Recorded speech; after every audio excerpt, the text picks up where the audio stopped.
چې د الله په دربار کې دغه درې ګلالي ماشومان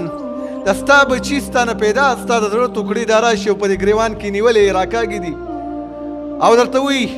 چې په کومه ګناه دې پلاره مونږ ووجلو مونږ څه جرم کړی و په دنیا لور چغې وایي پلاره ما چاته پرېږدې بابا ما چاته پرېږدې نوخار کې یو پلار را لګېدلی د اختر روز ده 3 بچي روان کړي چې یاره زه تاسو چکر ته بوځم هغه مور به څومره خوشحاله شوي چې پلار دی خپل 3 واړو ګلالي بچي په چکر باندې روان کړي او دا بچي به څومره خوشحاله و په دې زړه کې چې یاره پلار موږ نن چکر ته روان کړي یو خو دا ورته پته نشته چې دا نن دنیا کې زموږ اخرنۍ ورځ ده او دغه پلار نن موږ تیارو ته بوځي اخرت ته ملیږي کله چې د هغه علاقې نه جدا شي یو دشت بیابان ته شي هغه بچي اول قتل کې به په ډنډ کې واچي او د هغې نه وروستو بیا روی باسي یو کنده وګوري په هغې کې دا بچي ور واچي او د پاسه پې خاورې اچولي دي والله العظیم چې کله ما دا واقعه وکتله ما ته د هغه جاهلیت والو زمانه مخې ته ودرېدله چې یو کس راځي رسول الله صلی الله علیه وسلم ته خپله واقعه بیانوي ای د الله رسوله یو ورځ زه په یو سفر باندې ووتلم ډېره زمانه مې تېره کړه په سفر باندې لیکن کله چې زه خپل کور ته رالم په کور کې یو ماشومه جینۍ ده قدمونه اخلي یو مینهناکه ماشومه ده یو ښکلې ماشومه ده کله چې ما هغه وکتله ښځې نه ما تپوس وکړو چې دا ماشومه څوک ده ما ته وایي دا هغه ستا لور ده ویل دا ماشومه ما سره انتهایی مینه محبت کوي لیکن زما غیرت دا نه برداشت کوي چې زما په کور کې دی او زما لور ګرځي را ګرځي دا څنګه زه برداشت کړمه ویل بله ورځ ما دې ښځې ته ویل دا ماشومه ما ته تیاره که زه دې له چکر ورکوم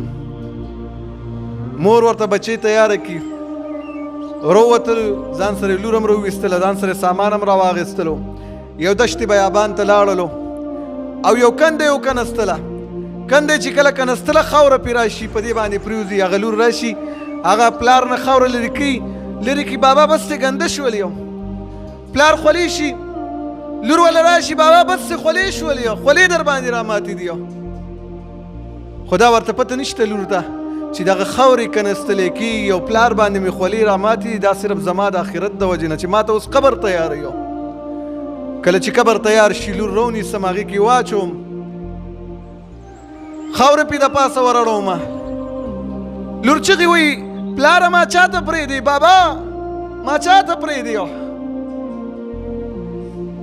صحابي وایي ای د الله رسول راغلی مې ایمان راوړم بس دې زندګۍ کې مې نور خوندونه ختم شوي د پریشانیو نه ډک شوی مې د الله رسوله ایمان راوړم ایمان یې راوړو رسول الله صلی الله سترګو مبارکو نه اوښکې روانې دي جاړي او ورته وایي چې ایمان خو دې راوړلو خو زما مخې ته مه راځه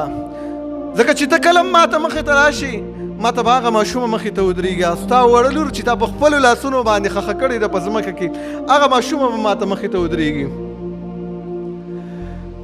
نو چې کله دغه واقعات سړی وګوري دغه درنده به درته مخې ته ودرېږي چې او ظالمه تا خپل 3 بچي یوم نه دوم نه 3 بچي تا خو د جاهلیت والا زمانه هم کراس کړله ته به د الله په دربار کې څه جواب ورکې چې د الله په دربار کې دغه 3 ګلالي ماشومان د ستا بچي ستا نه پیدا ستا د زړه ټوکړې دا راشي او په دې ګریوان کې نیولې راکاږي دي او درته وایي چې په کومه ګناه دې پلاره مونږ ووجلو مونږ څه جرم کړی په دنیا کې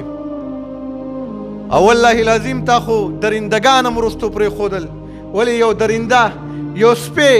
مونږ ترې نه ډېر زیات ځان ساتو چې یاره چېرته خوله راوانه چې خطرناک شیز دی لیکن هغه کله خپل بچي له خوله نه دا اچولي یو مار مونږ وایي زهر والا دی د هیڅ چا خاطر نه کوي لیکن کله تاسو وانه اورېدل چې یاره مار خپل بچی وخوړلو ته د درندو نه هم زیاته خوایي والله العظیم تا درندګان هم شاته پرېښودل والله العظیم تا جاهلیت والا زمانه هم شاته پرېښودله